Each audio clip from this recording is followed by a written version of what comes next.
Viewers, Khulna এলাকার অসম্ভব সুন্দর একটি জায়গা, ময়ূর ব্রিজ সংলগ্ন যেই খালটি রয়েছে, ঠিক সেই খালটির সামনে আমি এখন অবস্থান করছি।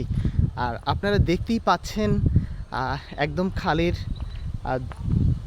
চারপাশে প্রচুর পরিমাণ সবুজ গাছগাছালি, নারিকেল গাছ, লেবু গাছ রয়েছে। আপনাদের এখন একটু খালটা দেখাচ্ছি। বিস্তৃত একটা এলাকা জুড়ে এই খালটি। আর এই যে এই পাশটাই হচ্ছে ময়ূর ব্রিজ, একদম সোনাডাঙ্গা বাস স্ট্যান্ডের সাথেই এই খালটি। আমার খুব ভালো লেগেছে, তাই চিন্তা করলাম যে একটু ঘুরে যাই। এখন আপনাদেরকে একদম খালের পাশেই সুন্দর একটি ওয়াকওয়ে রয়েছে, এই ওয়াকওয়ে দিয়ে আমি এখন হাঁটছি। আর ওয়াকওয়ের দুপাশে আপনারা দেখেন কি পরিমাণ গাছগাছালি রয়েছে, ফলজ গাছ, তারপরে অন্যান্য বৃক্ষ তো আছেই।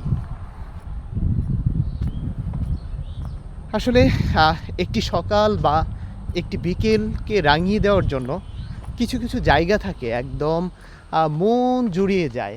ঠিক সেরকমই একটি জায়গা এই ময়ূর ব্রিজ সংলগ্ন এই খালটি। আসলে খুলনা শহরে যারা থাকেন বা দূর দূরান্ত থেকে আসেন, অনেকেই হয়তো এই সুন্দর জায়গাটি সম্পর্কে জানেন না। আজকে আমি খুব সকালবেলা বের হয়ে গিয়েছি যে এখানে আসলে এই খুলনা শহরে কী আছে দেখার মতো বা আশেপাশে। অনেকেই বলছিল যে তেমন কিছু নাই। না, আমার মনে হচ্ছিল যে একটা শহর, এইখানে তো মানে কোনো না কোনো কিছু আছে।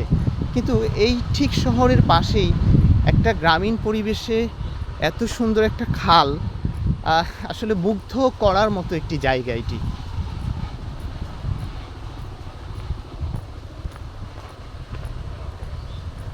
এখানে একটা কলা গাছে কলা ধরে আছে। কলা তো হচ্ছে কাঁচা দেখা যাচ্ছে।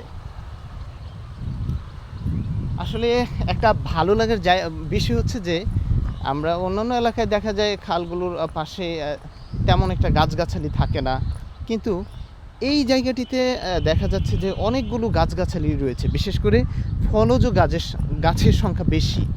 যে এখানে দেখলাম কলা গাছ, আবার এই পাশে হচ্ছে আম গাছ, তারপরে বেশ কিছু ঔষধি গাছও দেখা যাচ্ছে। এখানে সামনে ওই যে নিম গাছ দেখা যাচ্ছে, আর এই পাশটায় তো সুপারি গাছের সারি সারি ভাবে দাঁড়িয়ে আছে তারা।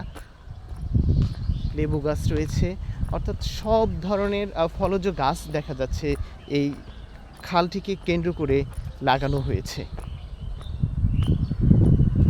তো ভিউয়ার্স, খুলনার অসম্ভব সুন্দর এই জায়গাটি থেকে বিদায় নিচ্ছি।